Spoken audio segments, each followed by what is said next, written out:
Today we're going to answer a very commonly asked question, which is about what mobility aids I use. And you might think that this video doesn't apply to you if you don't have a disability, but most people will either become disabled, at least temporarily, or know someone around them that is disabled in their lifetime. Isn't it like 1 in 4 people that become disabled at some point? Yeah, and it's a wild statistic, like 1 in 4 people. Yeah, it's like a lot. It's like literally one person in every family or something. Am I one? You're one? How old were you when you started using mobility aids? Well, I think I've mentioned this before, but I really pushed it. I was like, I am not going to use a wheelchair. I am gonna fight it. I started not being able to walk and didn't have a mobility aid to use.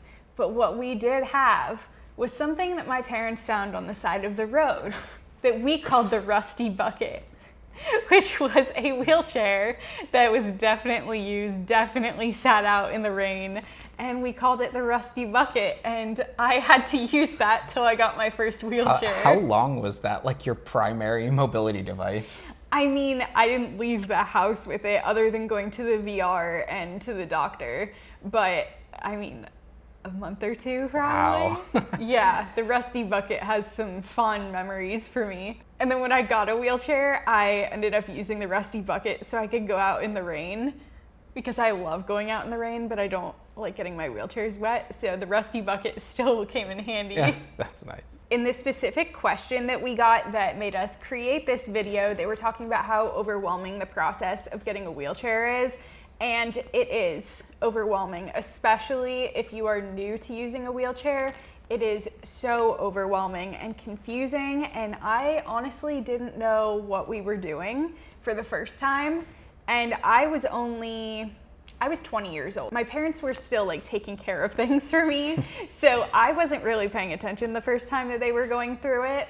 The rule with getting wheelchairs is you can get one new wheelchair every 5 years. 5 years of sitting in a chair every day. So you better make sure it is the perfect chair. No pressure though. No pressure. But my parents didn't know how my disability would progress, and they decided that they were going to get me a power chair, which I refused to use. I would not use it. We picked it up and I was like, nope, I'm not gonna do that, because I had some serious internal ableism issues. I think that on one hand, though, it was good that you kept using a manual chair for as long as you did, because with your disability, it's very much if you don't use it, you lose it.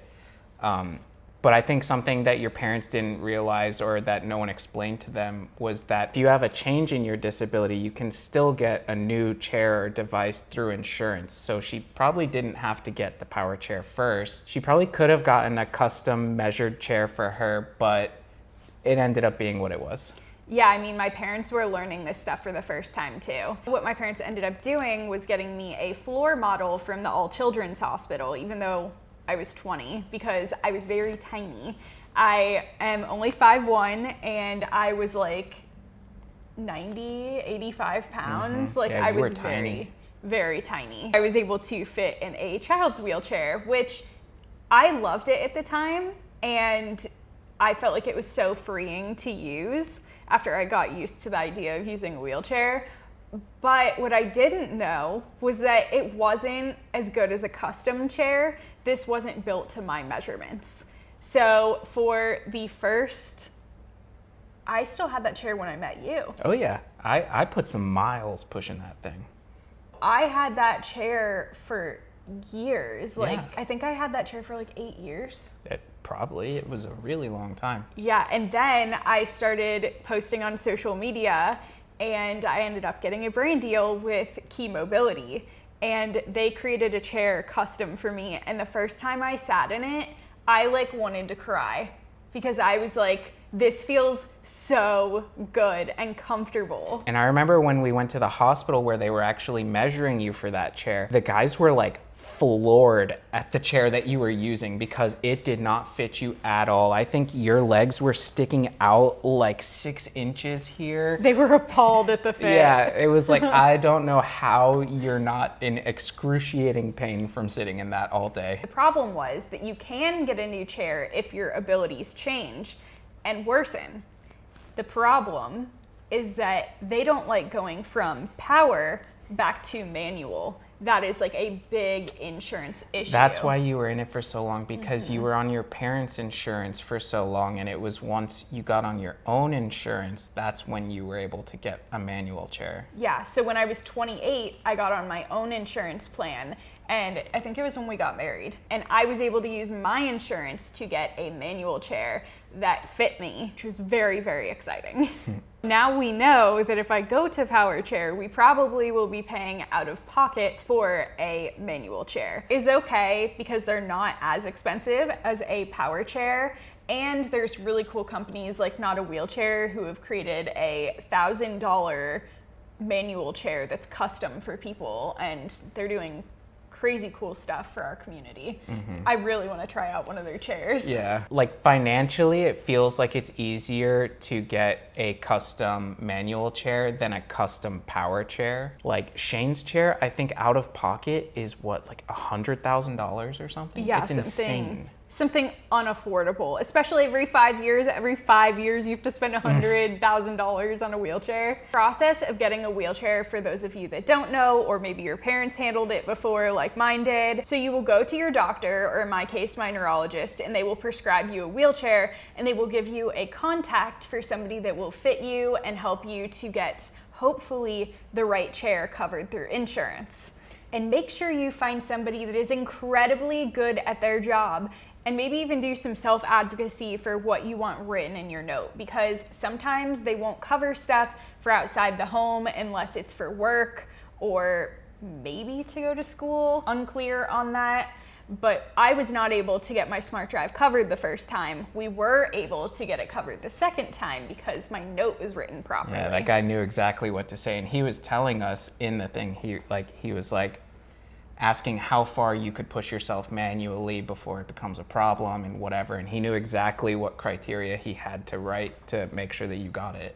Yeah, super, super helpful. We are going to do a little mobility aid tour, because different mobility aids for different days is what I say, like just different uses. Like sometimes I want my manual chair and my SmartDrive, and sometimes I want my Whill. And honestly, I've been thinking recently about getting a custom power chair as well. Is that just because Shane smokes you every time you guys race? I do find it annoying that Shane's chair is so much faster than mine. But he does have the upgraded speed thing, so it's not even a fair race. Yeah, I want the upgraded speed too, in case I need to get somewhere. No, I mean, I love this chair. We'll get into the specifics of it. But Yeah, no, this has been a game changer for us. Yeah, this is super nice too. So we will start where I started in my journey, and that is with my manual chair. So this is my manual chair. This is the Key Mobility chair that I was telling you guys about. It is the Rogue 2.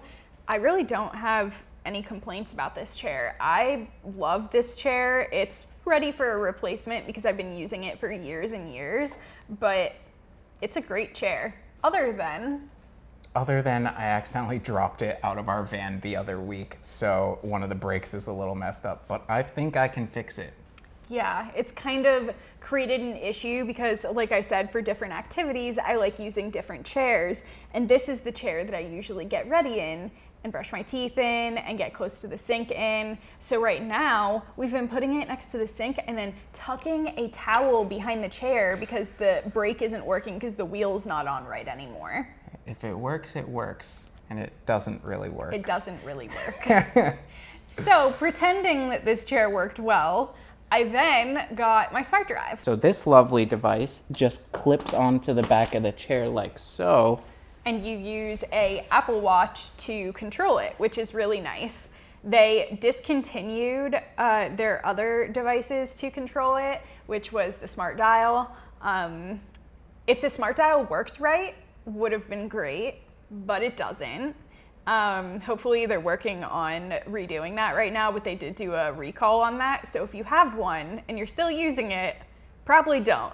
Look into that recall. Because there were issues with mine, for sure. The SmartDrive is really nice for like a lightweight, easy take on off mobility aid, but it still requires a lot of arm work and like turning and stuff. So it's definitely something for when I have more energy that I like using.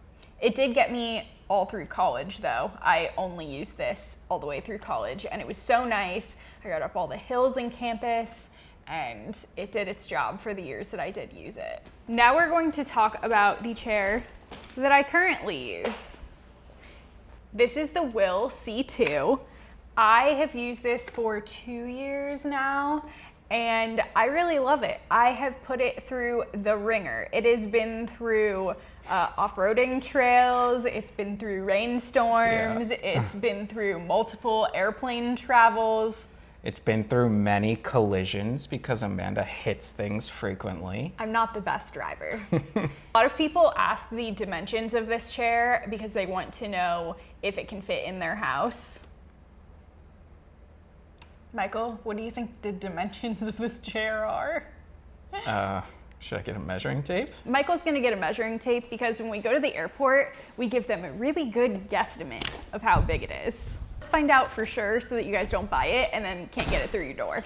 The great thing about the Whill is that it is significantly cheaper than a custom power chair if you don't require that kind of support. I'm gonna say that is 24 inches, 2 feet. We tell them That's what we say, Yeah, 2 feet. 2 feet. 2 feet.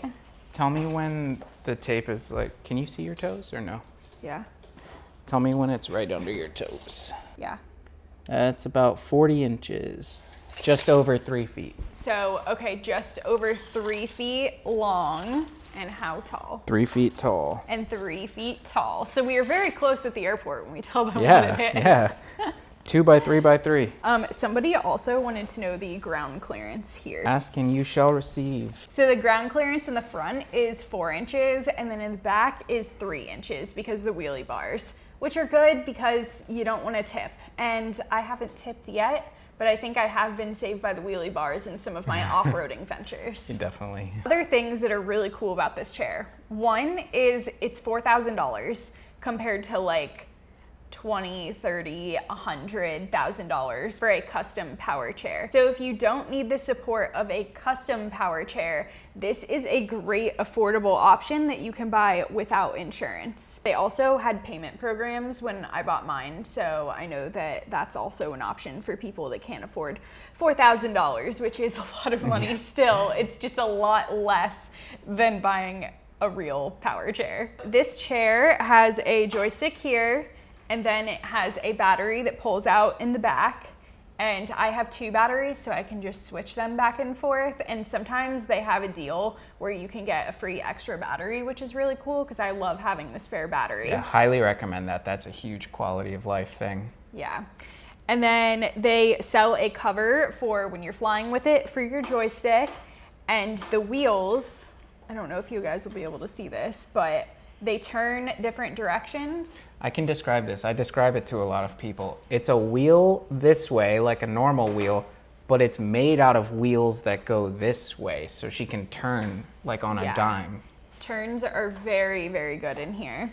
I changed my cushion out on here to a purple cushion, and I really like the purple cushion for me. Some people like the cushion that was on their chair, or they get one of the Rojo cushions, but you can put whatever cushion works for you on here. For transferring, they have a very easy release here that you can move your armrest and be able to get in and out. My favorite feature is this ginormous basket under here. She can fit everything under there. It's amazing. I don't like that he likes that feature because he puts so much stuff under here and I'm just full of stuff. You never know what you're gonna find under there. No, I don't. And then I see a picture of myself and I'm like, why is there so much stuff under me? Your chapstick. Yeah. And another really cool feature about this chair is you can actually drive it from an app on your phone. So Michael could drive me around. I'm not allowed to because I would be really annoying with it if I got that, let's be honest. I've let Shane drive me around. I trust Shane because he's very careful with driving chairs. I think that's really cool if it's like cold and you want to be like in your jacket or something and steer like inside here, or for people with more limited mobility that can't really use the joystick, I think that's a really cool option to be able to use your phone. These are the mobility aids that I use right now. I have been going through, well, starting the process of getting a power chair that is custom for me, because I could really use certain things like the tilt feature, or maybe being able to raise up and reach things a little bit better, just quality of life changes that would really be helpful for me to have some more independence. But we are going through that process, and I got the prescription, and then I tried to call them back, and then nobody ever called me back again. So that's where we're at They with tried that. to call you a couple times, then you didn't call them back. Then you Because called we them were on back. vacation, and then I called them back as soon as we got back, and then they never called me back again. So yeah, honestly, I need to make that phone call again. So if you have any other questions about Amanda's disability or caregiving or literally anything, just let us know in the comments. Yep, we're an open book, so leave your comments and we will keep making videos.